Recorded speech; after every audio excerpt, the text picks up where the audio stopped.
All right, so welcome to Module 3.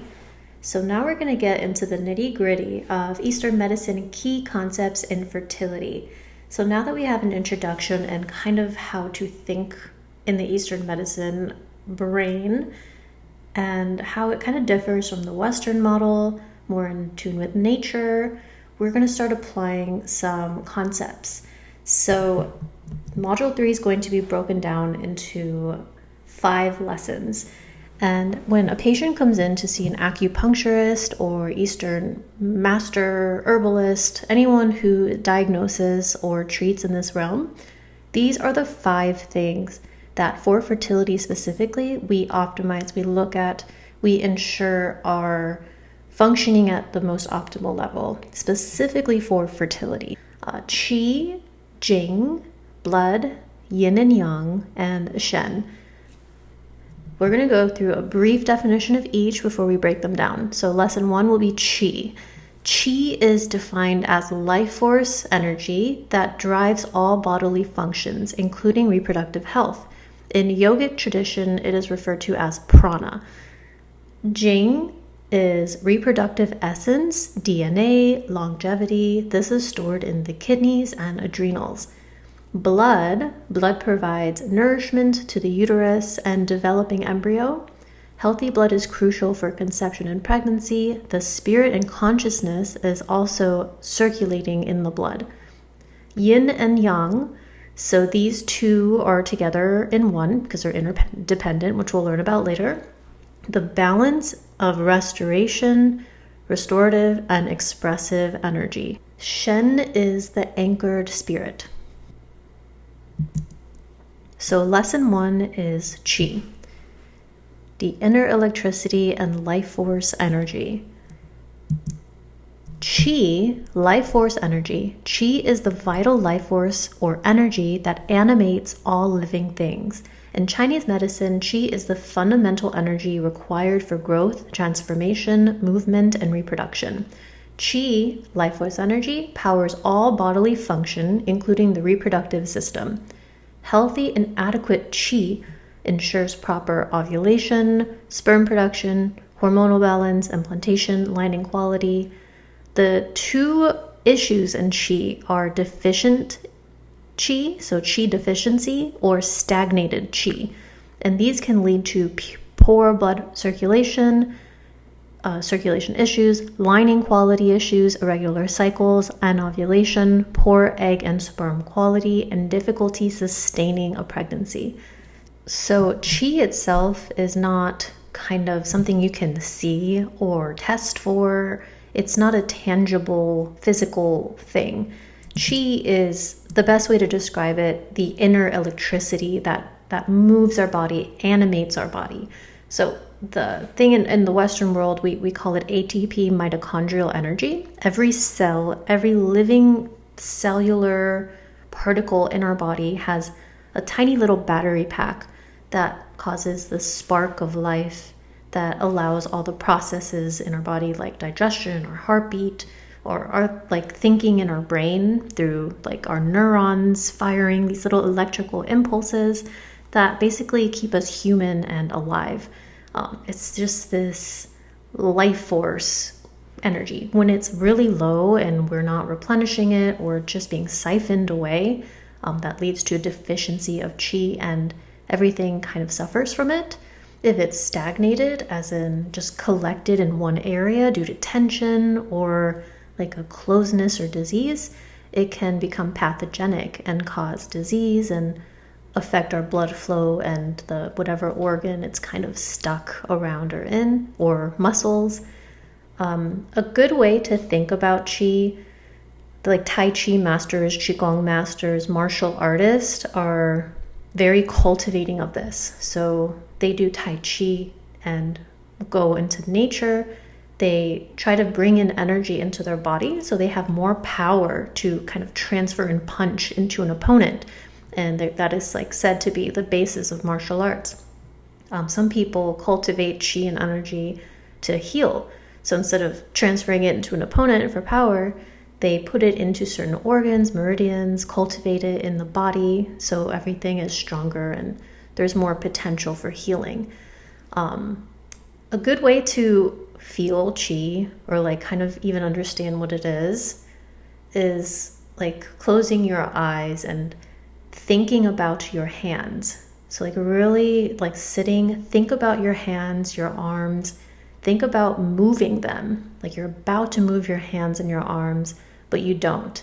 There's kind of this potential energy in there. Like your arms are ready to move. They're ready to make the move because your brain's telling it like, oh, I'm about to move my hands. And when you don't, there's an energy. It's like it's queued up and ready for potential. That, in my opinion, is a really cool way to understand chi. You can do it with your like legs as well. You kind of sit, think about like you're about to tap your foot. You want to tap your right foot any second, and you don't, and you just feel a presence there. Like your brain has sent the electrical power, and your muscles are getting ready. You don't move your foot. That is chi. It's that electrical impulse in the muscles that just keeps everything moving and alive, essentially. So pathogens and kind of like the issues that can manifest with chi, especially in fertility, that affects fertility, is chi deficiency. So chi can become exhausted or overused without replenishment, leading to chi deficiency. We have to have a surplus of chi and life force energy in order to create and sustain another life within us. Deficient chi forces the body to use its deep energy reservoirs and reserves called jing from the kidneys and adrenals. Overuse of adrenaline and this type of energy can tax the adrenals. So we'll go into jing later. Jing is kind of our preserved potion of energy that we're not really supposed to use unless it's for emergencies. We're supposed to function from our chi, from our daily life force energy we get through sleeping, through eating, through kind of just like relaxing and cultivating more energy. So the next day you have energy to use. If we're not replenishing properly, or like on a severe overuse and stress and work and working out too hard and just life is taking a little more than you're able to replenish, we go into that chi deficiency category, and that's where things get a little dangerous with what type of energy we're relying on to function on our day-to-day. So things that deplete the chi: overwork, overexercise, excessive thinking, studying, rumination, worrying, poor digestion, poor and shallow breathing, inadequate diet, inadequate sleep, toxic relationships, and improper boundaries.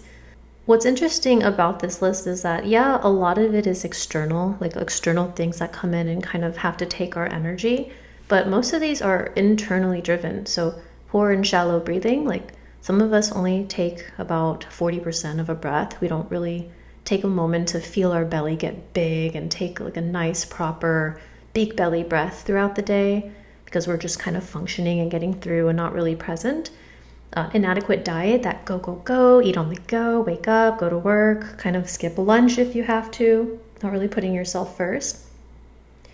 Inadequate sleep, like some of us get that sleep envy where we get home from work and you kind of have your free time, and then it's 12 o'clock and then you're putting your sleep last, and then you wake up, go to work, same thing. You're not giving enough time for that restorative function to really kick in. Overwork, which work is necessary. We all have to do it. We make a living. We have our passions. We have the things we're doing. Overwork is kind of maybe going past your level of compensation, like not an equal energy exchange, maybe not setting proper boundaries at work where your boss is taking a little more than what is being compensated for, which is really important to like understand what your job title is. And there's a law in the universe which says everything should have equal energy exchange. So let's say you're at the market and you have a goat and you're trading it for its weight in coins, or for a chicken. It should be equal. Like the value of what you're doing should be compensated for equally. If not, you are going into a deficit, and that's going to have to balance itself out in some way. And you shouldn't be giving from your like primitive energy. Improper boundaries, this is such a big one. Just if you're saying yes to things you really want to say no to, or just giving more than you have, like your cup doesn't fill before you start giving from it again. That's not a good pattern, especially as a woman, like getting ready to have a baby. We need to start kind of protecting our peace, protecting our home, and starting to nest a little bit to create space for what's coming. And I like to think that starting that habit now just makes it so much easier and normalized when baby does come. I love this little picture. I'm too nice to everyone all the time, always, LOL, except me. So if you're in this like people-pleasing kind of person and just really overgiving and not that we give to get back, right? Or like being of service and giving, it's so important. And yes, love unconditionally and give from your heart. But if you're noticing people around you maybe taking more and you don't have enough in your lifestyle to give back to yourself or community that gives back to you, just finding boundaries where you can really cultivate more energy for yourself is just so important. Techniques for improving deficiency, optimizing digestion, optimizing sleep, focusing on qi building foods, practicing qigong, qi cultivation, herbal medicine, acupressure, creating boundaries in life where people or circumstances are draining your qi, which we will go over all of this and more in much more detail later. So another pathogen within qi that affects fertility specifically is qi stagnation, which for a lot of people is manifesting as stress. Stagnant qi over a long time slows the blood flow in certain areas of the body. Stagnant qi in the uterus deprives the lining of nutrients and oxygen, making it less than an ideal environment for conception. Qi stagnation leads to blood stagnation after long-term stress. So when you think about the energy of stress, the word itself is defined as compressive. It's adding pressure to something. So when energetically the things around you are stressing you, it's making you go inward, tension, you're kind of compressing in on yourself. You can kind of feel and see what that does to your veins, your arteries, your capillaries, your muscles. It's not allowing the full flow of blood and kind of that expansion that we need in order to distribute blood and nutrients and oxygen to our vital organs and muscles, and especially the uterus. Stress a lot of the time affects the upper back, the fascia, and the abdomen. We bear down, we like suck the belly in. We're kind of protecting our heart and our uterus when we feel like kind of under attack or have too many things going on at the same time. So working on like just what expansion means to you and reducing qi stagnation. So wherever we can find those stagnations in our body and the cause of it is in itself so magical for getting the baby room ready, is the uterus ready to receive embryo implantation. So things that cause qi stagnation: any type of stress, long periods of sitting, not enough movement or exercise, suppressed or repressed emotion, anger, irritability, or resentment. And yes, having this once in a while, no big deal, it's fine. Like we're gonna have these things, we're human, it's life. But if it's getting to a chronic point where these things are like a theme to you for a long period of time, it's time now to address them. It's not worth the stagnation we feel in our bodies, our emotions, our muscles, and our hormones and our fertility. Techniques to move stagnant qi. So if something's stagnated, it's compressed, it's stuck, we want to move it out. We want to expand it out. So exercise of any type, it moves the blood, it gets things kind of like break up blockage. Expressing emotion in a proper way, like journaling, speaking your truth. Qi moving foods, which we'll go over later. Herbal medicine, acupressure, cleaning up clutter and freeing up space in your internal environment. So this is feng shui. And just asking yourself, reflecting, journaling, what areas of your life feel stagnant? I really love the last two so much. So cleaning up clutter and freeing up space in your internal environment. I notice when people do end up getting pregnant, it's truly in an expansive state. It's when you're really yourself and you just feel like your environment is ready for it. What areas in your life feel stagnant? Like what things are you giving your energy to that don't serve you anymore? That don't serve kind of the family that's coming. You're about to become a mother. You're about to grow your family.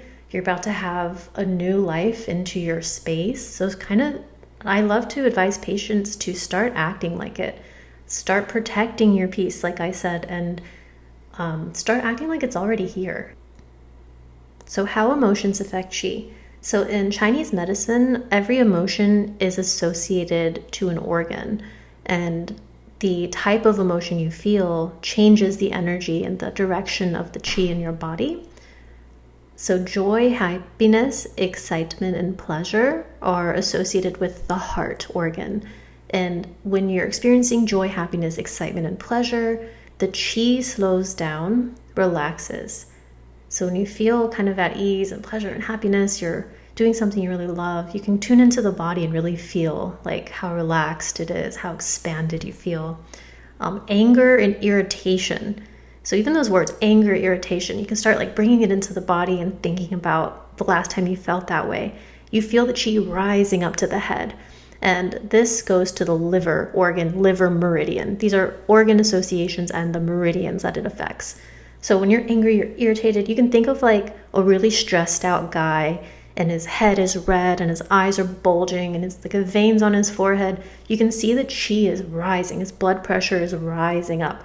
So I mean, that's a more extreme example, but last time, you felt anger, maybe road rage, you can tune into the body and really, it just proves it, like the qi is like rising up. Pensiveness and worry, so like overthinking, ruminating, goes to the spleen organ and spleen meridian, and this stagnates the qi. When you're like really stuck on something and you're thinking about it over and over again, or a situation or a pattern that just keeps coming back into your life, and you're kind of like surrounding it, compressing it, that qi stagnation occurs.